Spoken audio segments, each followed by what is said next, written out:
Welcome to Influential Entrepreneurs, bringing you interviews with elite business leaders and experts, sharing tips and strategies for elevating your business to the next level. Here's your host, Mike Saunders.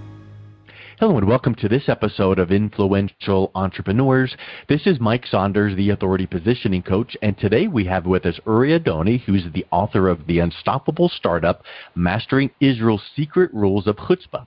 Uri, welcome to the program. Thank you. Thank you for having me. Hey, so I want to get started with learning a little bit about your background. I see from your bio you've got a very solid background in venture capital and venture partners. So give us a little bit of your background and then what led you to write this book. Sure. In the last almost 13 years, I've been working as a partner at JVP, Media Labs. JVP is one of the largest funds in Israel. It has about $1.4 billion under management and 8 consecutive funds. Nice track record, IPOs, M&As, obviously a lot of companies that never made it, the usual kind of VC story. But it's a very active fund in Israel. And prior to that, I was the CEO of MSN in Israel, so I know a little bit of kind of corporate America, what it's like to work for Microsoft. So that was also an interesting background to have. And, after many years in high tech, I thought I should share some of my experience and kind of give my knowledge or tips to startups wherever I can help.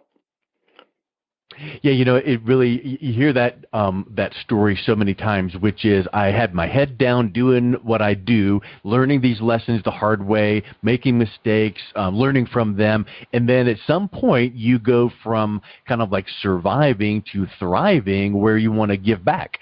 And what better way to give back than to helping, entrepreneurs and startups. So I think that's just such a perfect lead in to why you want to put this book together. Yes, I think that, the statistics that, the majority of startups fail. And in a way, any entrepreneur, most entrepreneurs are aware of this. And you ask yourself sometime, why would a rational person go to make such irrational decision and to go into something that the odds are against you? And, the short answer is usually, and I think probably the better answer, it's because they have the passion for it and they really want to do something that would change the category or the space they're acting in. And, my kind of humble mission, so to speak, of this book was trying to reduce this number. So I said, if one startup around the world would be a success just because, or wouldn't, would take some of this advice and that would help them be on the positive side of the statistics, that's I had my share of sharing this knowledge. So I think that at the end of the day, this is why it's kind of a very practical book. It's a kind of a guide, a hands-on book. It's not a theoretical book. And I share a lot of stories from very successful entrepreneurs. And, how they made it the hard way usually. It's never easy. Yep. It's always a bumpy road, and it's a roller coaster like any startup. But from these stories and from other entrepreneurs and a little bit from my experience, I've tried to kind of share it with the, current entrepreneurs that maybe we can kind of change this statistics for the better. That's awesome. And I know you've done work in both Israel and the United States. What is the difference in a startup between the two countries? I think that the main thing would be the market. So the U.S. is a large market, and when you are growing in a large market, it's your local market, and so you don't need to expand outside the U.S. in the first few years of the existence of the company. It's also in many cases the market that kind of leads the world in many aspects. So if you made it in the U.S., in many cases you kind of conquered the world or the category that you're on. unlike the U.S., Israel is a very small market. We're only 9 million population of 9 million people, and there's not much to do here in terms of, if you want to be a global company, the local market is not significant at all. So any startup from day one needs to think how it expands, usually to the U.S., and what are the actions that the startups need to take in order to expand and actually become some kind of a global player, even if it's coming from a relatively small country like Israel.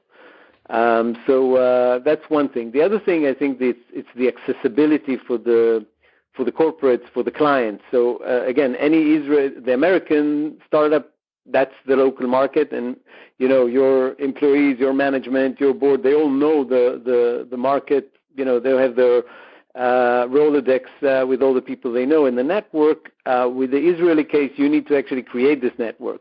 Either you do it yourself or through hiring people from the U.S. to your company. So actually, the accessibility to the businesses, to your clients, to the network, to the distribution channels, partners, etc. You actually need to build it each time, and you don't kind of born with it as a U.S. citizen or as a U.S. entrepreneur. And it's kind of like many things. It doesn't matter the color of your skin, where you're from. When we're applying, entrepreneurial startup, there's still roadblocks and obstacles and hurdles no matter where you're starting up. So I think that's a really big piece. Sure. And this fact sticks in my mind, and maybe you can clarify it. Am I remembering correctly that Israel is one of the leaders in the world for patent development? Correct. Yeah. Well, Israel is not the leading, but it's one of the leading in the world in patents. It's the number one country in terms of startups per capita, venture capital per capita. We're number 3 in NASDAQ, and the 2 countries before us is the U.S. and China, which are a bit bigger than us. So there's a lot of innovation coming out from here, and it kind of leads me to the third point that I want to make about the difference is a bit of a difference in the culture. And this is also what the book is about. It's about the Israeli chutzpah, which is, again, it's a kind of a differentiator between the Israeli entrepreneur and I would say maybe the average entrepreneur. Average U.S. entrepreneur that may have this chutzpah, but they don't necessarily know to call it this way. Yeah, okay, that's good. So in a way, I think that chutzpah for the ones who are less familiar with the word is it's kind of a word that it's hard to define. It's mainly around audacity, being bold, go to approach. It's a very thin line between being self-confident and being arrogant, which is kind of the negative side of chutzpah, so we don't want to be on that side. But definitely have the mindset, which is, I think, the most important thing, the mindset of chutzpah that enables you to come up with a startup and say, okay, I'm going to build something, better than EMC or better than Google or better than Microsoft or something that will create a new, category or revolutionize a space. So you need to really be bold about it and to have this chutzpah or audacity and the confidence, and obviously you need the team and the technology and all the other elements. But the mindset, from what I've seen, is one of the most important things that the entrepreneurs and the founders of a company should have. It makes me think of maybe where a large obstacle or hurdle would come up. Some entrepreneurs may go, oh, that's the reason why we should not do this. Or, well, I guess we can't do that anymore. Well, chutzpah then would be, hey, I see this. Let's plow through it. Let's go around it, under it, over it. How can we overcome it? And it's the confidence, but not arrogance in a bad way. It's just, we see obstacles, but we're not going to let them stop us. Exactly. And even if it means that we don't need to work according to the book, so to speak. So obviously not doing something illegal, obviously, But if there is a way that we should, go around thing, bend something, have a different maybe interpretation, it's all legit in order to get to your, to your target, to your objective. And so definitely, I think it's about a way of kind of being self-confident enough to also improvise and be creative on the way, and not just stick to a plan that you are committed to in some manner. By the way, on that element, I would also mention the Israeli army, which also kind of in a difference from other places. In Israel, there's a compulsory service that we all go, men and women. Most of us go to the army at the age of 18. And one of the interesting things in the army is it's kind of the culture of the army in Israel. And in many cases, people think that the most important thing is like to obey orders. And it's not. The most important thing in the Israeli army is to complete the mission. This is it. You can do everything or anything you want in order to complete the mission. And I was a commander of a combat unit for many years, and one of the things that you're being trained is actually it's that you're trained always that the plan will never go as planned. And so you need always to improvise. You need to find a solution. Definitely if you're in a hostile territory or you're in a combat, nothing goes by the plan. And so in a way you are trained from a very young age to kind of see a problem, improvise, and have this complete the mission mindset, which is very powerful. And when you take this mindset to a startup, it's also very powerful because you have these entrepreneurs, like you said earlier, they wouldn't stop. If something, so the plan said A, we need to do B, or we need to, find a better solution, we'll do that. And so in a way, I think also this Israeli army culture, in a way, is part of this, what we call the startup nation, or the culture behind the startups in Israel, which also is another angle of the ecosystem in Israel. It reminds me when you're talking about being creative and thinking outside the lines. Have you ever seen that? I guess you would call it a puzzle where it's 9 dots, 3 dots. You have to make one line. Yeah. Yes. Exactly. And people go, you can't do it. But then when they're showed that you go all the way up and outside and then down and over, it's like, oh, wait, I guess you can. Well, it's not breaking the rules or being illegal like you mentioned. It is just being creative. And maybe there's things like, look at that competitor. We can't overtake them. But what if there was an opportunity to align and maybe create a new line of business where there's no overlap and loss of... So, I mean, a lot of entrepreneurs only look at, here's the way we've always done it. You can't do it this way. But if you can step back and look at it through a fresh set of eyes, maybe that is able to be accomplished, and even in bigger ways than you could have imagined. Exactly.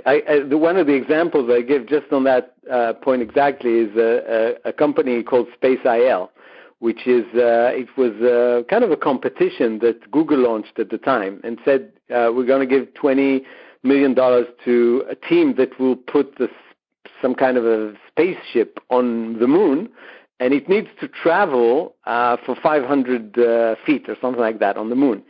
And everyone, there was quite a few teams that were participating, and they all planned, this kind of a spaceship or a lunar that needs the lunar that's like a vehicle that will travel on the moon for 500 feet, and or 500 meters, whatever it was. And then the Israeli team had this idea. They said it didn't say it has to travel on the ground. It said it needs to kind of move 500. So they asked Google if their spaceship, if it's okay that it will jump for 500 meters. And Google looked at the rules. They said, it doesn't say anywhere that it needs to actually be physically on the ground when it moves. Yeah. It can jump. And so the whole concept of jumping changed the whole vehicle because you don't have to carry a very heavy vehicle, which, you need the fuel, you need the side, it was much more complicated. But it's just a nice example of how you look at the same rules and only the Israeli team thought that they can actually make a jump rather than travel on the surface of the moon. Yeah. So it's definitely this kind of creative way of looking at things that I think it's definitely essential when you're an entrepreneur. Yeah, I love examples and stories like that. One of the things you talk about in the book is how to foresee the future and innovate to meet the demands. And that makes me think of, the example that we've heard so many times that Apple, they create things that we as consumers never knew we needed or wanted, but now all of a sudden we need 1,000 or 2,000 songs in our pocket, and we need a phone that does whatever. How do you teach entrepreneurs to foresee the future, number one, because you need to be able to have a kind of like an inclination of where things are going so that you can then start to innovate?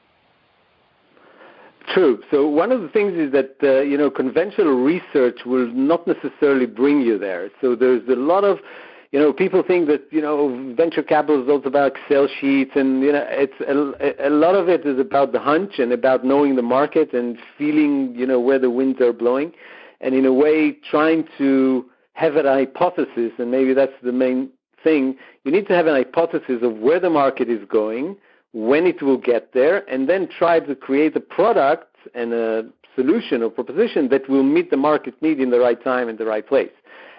Sometimes you get it right. Sometimes you're too early to the market. Sometimes you're too late. Sometimes the competitor will, will beat you. But it's kind of I would say it's an exercise that you need to do, saying, okay, this is where we are. This is where it looks like the market is going in terms of, and these very days are a perfect example, where the market is going in terms of, all sorts of telemedicine and remote working and educational technologies and all sorts of stuff that nobody really knows where it will go. But if you're a good entrepreneur, you will have some kind of hypothesis that is built on, some data and some examples that you have today. But you say, okay, I think it'll go this way, and then if it'll go this way, I need to build this product that will answer this need. Again, I'll give you an example. At the time, we invested in a company called Navajo, that it was just in the very, very early days of cloud computing, and we've heard from many corporates saying, we're never going to put our data on the cloud because it's not safe. And it will be maybe, for photos or whatever, we're not going to put any sensitive data on the cloud. And we thought, that's an opportunity because it wasn't safe. So we created this company that encrypted the data when you are uploading and downloading, so it became safe. And Salesforce bought this company relatively quickly because it was one of the first companies that said, okay, if this is where we are, this is the protection that we will need to do. Same thing with IoT, Internet of Things. You have all these devices, they need to be protected because otherwise somebody from outside will control your car or your house or whatever, or your heart for that matter. You need to kind of foresee there is a trend and what will be the issues, the needs, the pains, the opportunities that this trend is actually bringing. And I think that's the main mindset that brings you eventually to kind of foresee the future. And again, you may be right, you may be wrong, and you may find out that you're not 100% accurate, which is usually the case.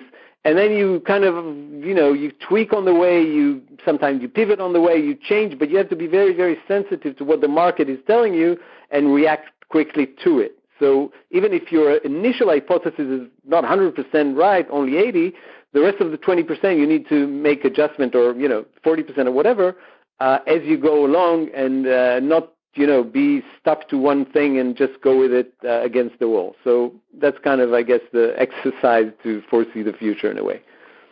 Yeah, it is, like you said, an educated guess, but it comes from experience, and it reminds me of the similarity of risk. We know that as an entrepreneur, you need to take risk, but it needs to be calculated risk. You need to kind of, when you're playing chess and you move your piece and you leave your finger on it to look around to just make sure that's the right move. Well, risk is something you need to calculate and say, what if we do this? If this, then that. And the same with looking at those trends. It's like the old quote we've heard for years from Wayne Gretzky, the hockey player, I skate where the puck is headed. Well, our innovation needs to be where the market is headed and then get a step or two ahead of it so that we're there and we're the leader and the trendsetter when the market comes there.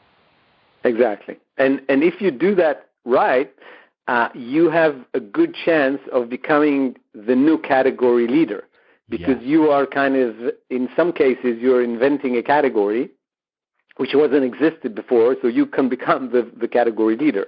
And you see large companies, like Uber or Airbnb or Twitter for that matter, they kind of invented a new thing because they saw where the market is going, where the potential is, and then once you created it and you've built the right proposition in the right manner, you become, the synonymous to the category. And yes, there will be competitors, obviously, and it's a good thing.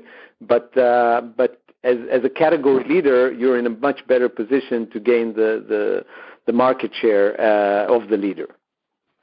Yes, I love it. And I love the mindset and confidence that we've been talking about that entrepreneurs need to have. I'm excited to see the results of your book launch. So let's wrap up with what is the best way that people can reach out and connect with you and pick up a copy of your book. Sure. The book has a website. It's called theunstoppablestartup.com.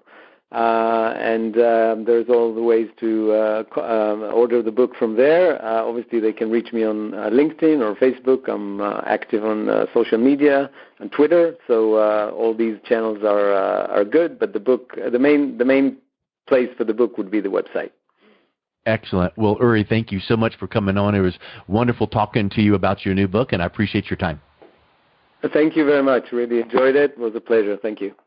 You've been listening to Influential Entrepreneurs with Mike Saunders. To learn more about the resources mentioned on today's show or listen to past episodes, visit www.influentialentrepreneursradio.com.